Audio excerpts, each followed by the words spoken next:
The year is 1803. You are watching AI Time Traveler. Today, we're going to find out what happens if America joins the Napoleonic Wars. Now, the United States is a young country, only 27 years old after winning their war for independence against Britain. But that doesn't mean they weren't important, because despite being relatively weak militarily, they controlled a vast amount of territory, and they were growing fast. And because of this, it makes sense that the Napoleonic Wars would spill over into the Americas. In our timeline, they sort of did with the War of 1812.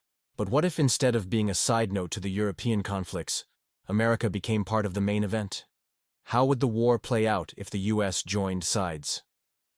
Well, there are a few ways this could plausibly happen. Perhaps British warships would sail into American ports and demand sailors who had deserted from the Royal Navy. Impressment was common before the war and would likely be resumed during it. If tensions rose high enough, perhaps Britain would retaliate economically against the US for trading with the French. Or perhaps America would join the French because of their lingering Revolutionary War ties. Each of these is plausible, but let's say that old friends in France give America the opening they need to join the war. But now a new question arises. Which side would America choose? To answer that, let's talk about why the Federalists wanted to ally with Britain and why the Jeffersonians wanted to ally with France. So firstly, the Federalists. This group of elite businessmen largely supported Britain because they felt closer cultural ties to the mother country. They also had significant investments in British banks and shipping companies, so naturally wanted them to win. Additionally, they felt that the threat of France was greater than the threat of Britain. Remember, this is the party of John Adams, the man who once called France an insane asylum with walls too far apart. Jeffersonians, on the other hand, had completely different priorities. This group was made up mostly of poor rural farmers who saw France as a natural ally against the aristocracy of Britain. And while this wasn't as much of an ideological thing as it was a class thing, it should be noted that many Jeffersonians idealized the French Revolution as a democratic uprising. So what would it take to push these two groups over the edge? Well, if Britain directly threatened America, that would certainly do it. But for the purposes of this scenario, let's assume that America sides with the French due to their ideology and personal ties to France from the Revolution. Now it's time to find out what impact this would have on the war. First of all, would the War of 1812 still happen? Well, yes, but probably not in the way that we remember it. Because if America is fighting the British across Europe or the Caribbean, then it's unlikely that their attention would be focused on British Canada or the Northwest Territory. In fact, the entire tone of the conflict would change. See, in our timeline, the War of 1812 was started by American land forces invading Canada. But with American naval and military forces already tied up elsewhere, this seems highly unlikely.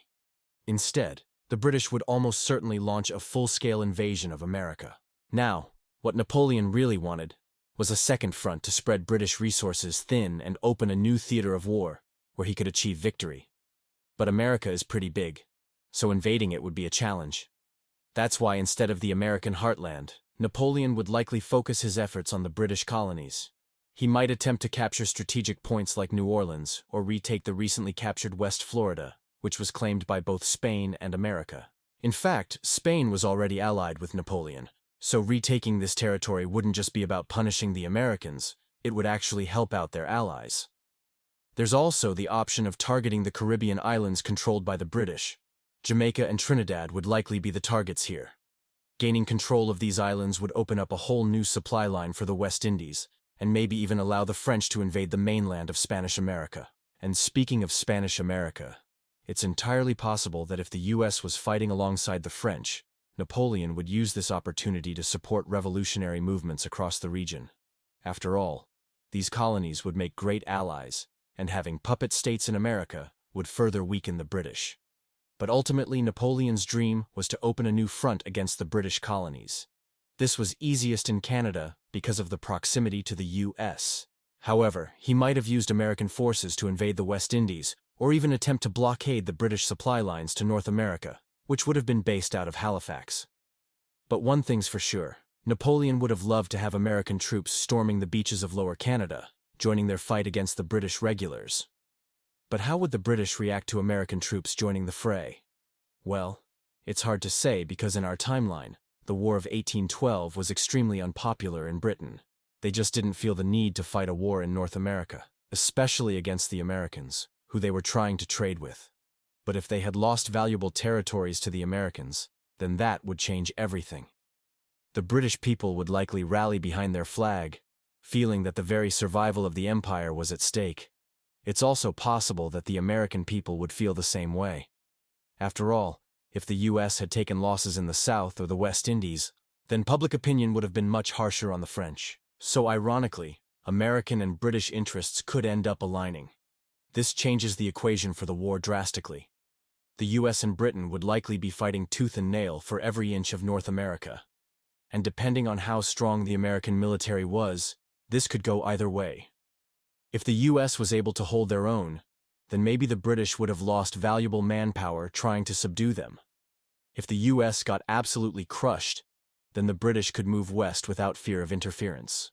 If the war ended with the status quo antebellum, then nothing would change because the British never lost any territory.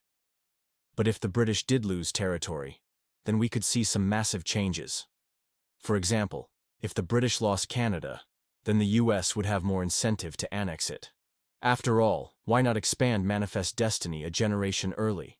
Or perhaps Louisiana would be split between the victorious Americans and the Spanish, ending decades of border disputes.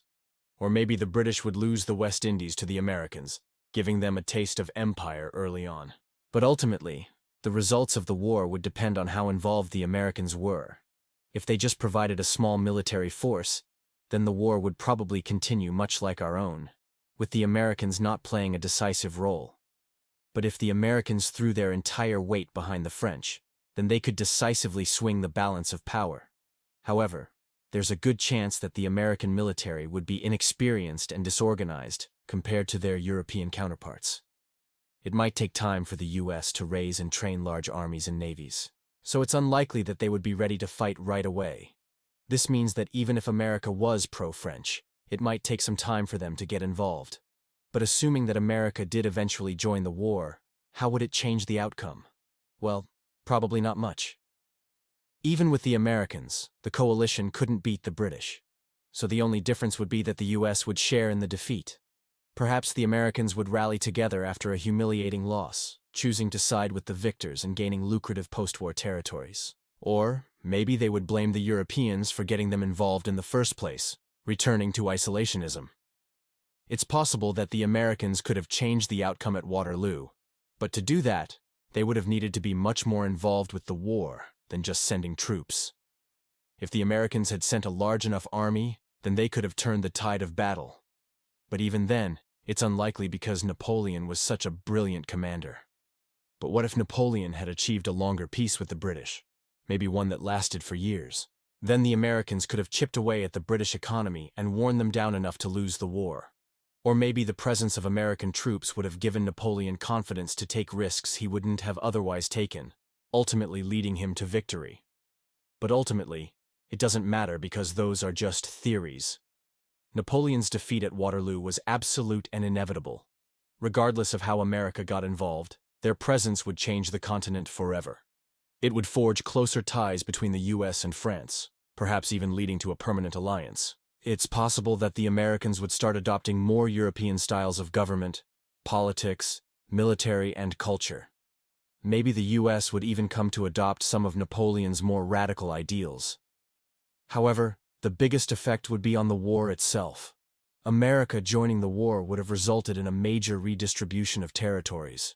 Control of Canada, the Caribbean, and potentially the entire West Indies would be thrown into question. And ultimately, the British would lose their position as the dominant world power and perhaps never regain it. Without crushing the American rebellion, the British would struggle to maintain their empire. World War II might look completely different, and the Cold War would definitely be altered beyond recognition. But those are just some of the effects. If you want to learn more about Napoleon, click here to watch one of these videos. Thank you so much for watching, and I'll see you next time on AI Time Traveler.